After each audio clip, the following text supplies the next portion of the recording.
आणि ह्या बघा कोकणचा पायरेट व्यवस्थित घेऊन चालू व्यवस्थित. अलिबागला पण एवढी गर्दी नसते. इतना गर्मी नाही.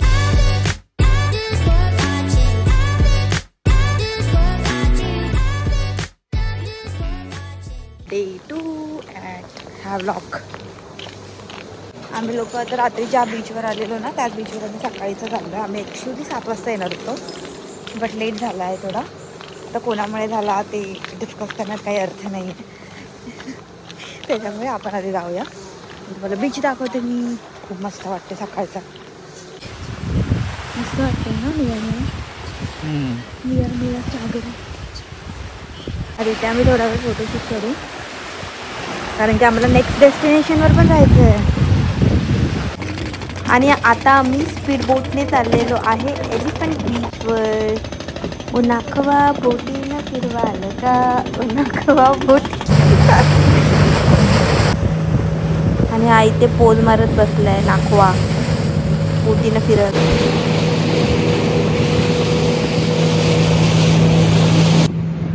आणि ह्या बघा कोकणचा पायरेट असा बघ कसा होता. आता बघा सांभाळ काय घातलं होता.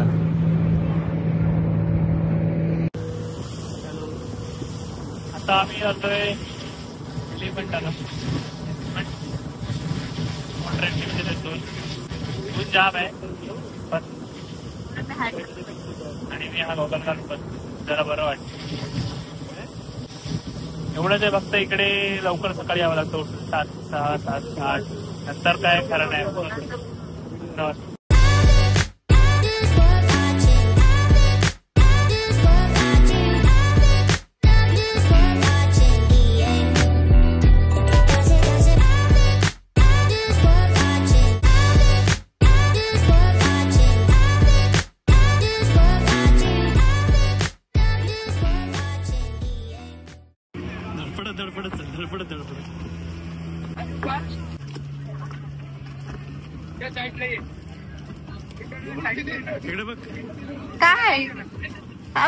काय चालता येते ते लोक बघ समोर हळूहळू एका साईड. आता कसं बसं आम्ही एलिफंटा बीचला पोहोचलोय. असं जावं लागतं.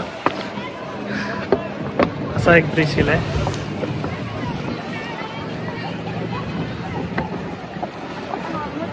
हा हा मग मी मगापासून नॉर्मलच चालतोय. ओके आम्ही आता सबमरीन मध्ये चाललोय. कोणतं तिकीट? सबमरीन किधर जाना है? सबमरीनला चाललोय. मरीन लाईफ एक्सपिरियन्स करायला. त्यानंतर मग स्नॉर्कलिंगला जाणार आणि नंतर मग शेवटी सी वॉक. तुला कसं वाटतंय? आता केल्यावर वाटेल. खूप क्राऊड आहे. म्हणजे एवढा क्राऊड एक्सपेक्ट नव्हता केला ना. सो आता सबमरीन मध्ये छोट्याच्या नाही दिसणार आता.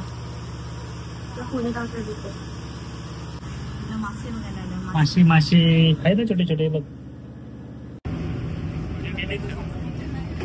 छोटा मासा होता. इसमें आपको एक्वेरियम टाइप के पीसेस देखने को मिलेंगे. इसका जो मेन रीजन है ये सारे पीसेस वेजिटेरियन होते हैं. कोरल्स के ऊपर में जो एल्गी पाया जाता है वही खाते हैं. वही उनका फूड सर्कल है. ग्रीन मिक्स कलर है ना छोटी छोटी वाली जिसे हम ब्लू मार्लिन कहते हैं. रीजन ये है कि कोरल्स ब्लू लाइन फिशेस देखिए लेफ्ट साइड बहुत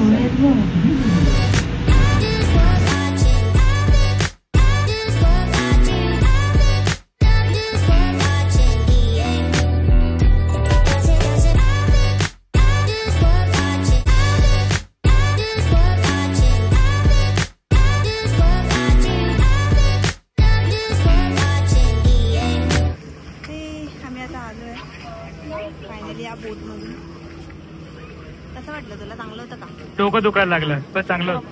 डोकं दुखायला लागलं. इथे आधी आपल्याला 100 रुपीज आहे लॉकरचे. एक लॉकरचे 100 रुपीज. आणि इथे मागे सगळे लॉकर्स आहेत. तिकडे आता आम्ही जाऊ.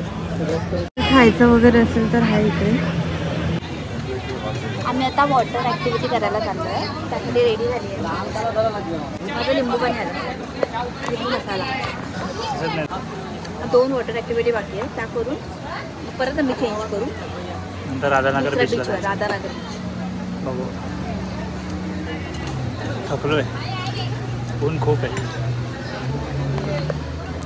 काय करतोय? सगळं सामान व्यवस्थित ठेवलं. तर आपल्याला लॉकरमध्ये ठेवायचं आहे सगळं. आपण ते इथे लॉकर्स आहेत सर्व. ही पण बॅग ठेवायची माझी.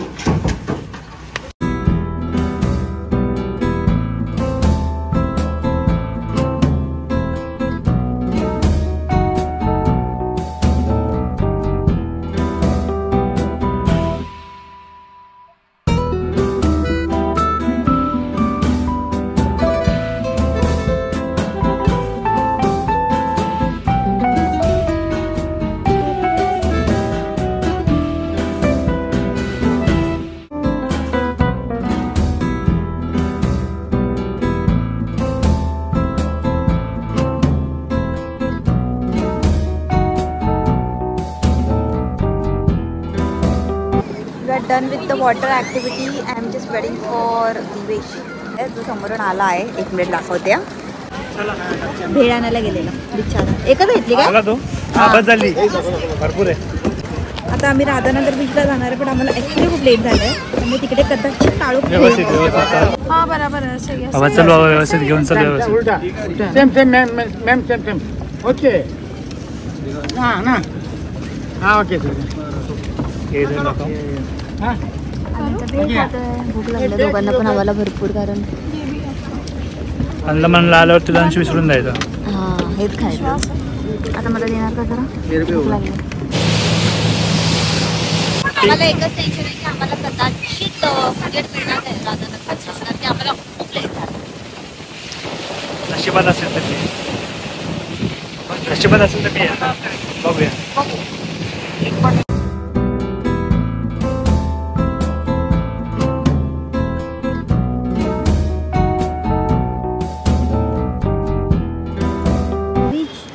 राधानगर बीच. हे बघा दिसतोय सूर्य मावळत आलं. कट्टूकड पोहोचलं. कट्टूकड. हां किती वाजले दिवेश? आणि बापरे कसली. व्हॉट्स द टाइम? 4:30 वाजून 3 मिनिटं. 4 वाजले आणि सूर्य मावळत आलं.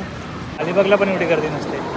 ॲक्च्युली सीझन चालू आहे, त्यामुळे इकडे खूप गर्दी आहे. आय डोंट नो नॉर्मली असते की नाही, बट दिस टाईम थोडी हाय गर्दी. माणसं आली आहेत, भरपूर आली आहेत. अँड मग ठीक आहे. डिसेंबर इज अ सीझन बाबा. डिसेंबरमध्ये कुठे पण जा तुम्हाला गर्दीच मिळणार आहे. आणि आमचं लग्न आत्ताच झालं, तर आम्हाला आत्ताच यायचं होतं फिरायला, कारण की एकदा आपण थांब केलं ना की तो चान्स परत नाही. नवीन नवीन असतं तेव्हा जरा बरं वाटतं ना फिरायला.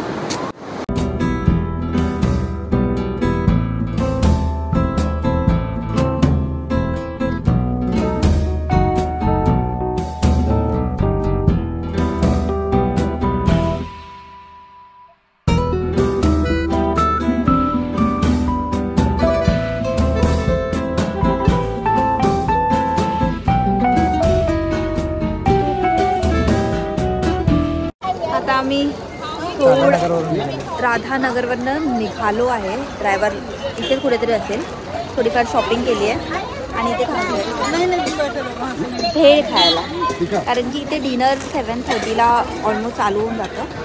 त्यामुळे आणि आता 6 वाजले आहेत मे बी, तर तिकडे जायपर्यंत भूक लागेलच थोडी. सो आता थोडीशी भेळ खातो, म्हणजे पोटाला आराम मिळेल पोहोचेपर्यंत हॉटेलवर. इकडे पुढे राधानगर बीच आणि इकडे सगळं चित्र खाण्याचं भेळ आहे, फ्रूट आहे. आणि इथे पूर्ण लेडीज मार्केट आहे. जेंट्सचं एक पण काही नाही. बिचारा दिवे शोधत होता जेंट्ससाठी जर काही भेटतं का, बट नाही, इकडे मार्केट आहे. ज़्यादा गर्मी नहीं होता क्या पे में होता है, लेकिन इतना गर्मी नहीं है. कलकत्ता में जितना गर्मी है ना, ये में इतना गर्मी नहीं. नॉर्मल वेदर आहे, म्हणजे हे ह्यांच्यासाठी नॉर्मल वेदर आहे.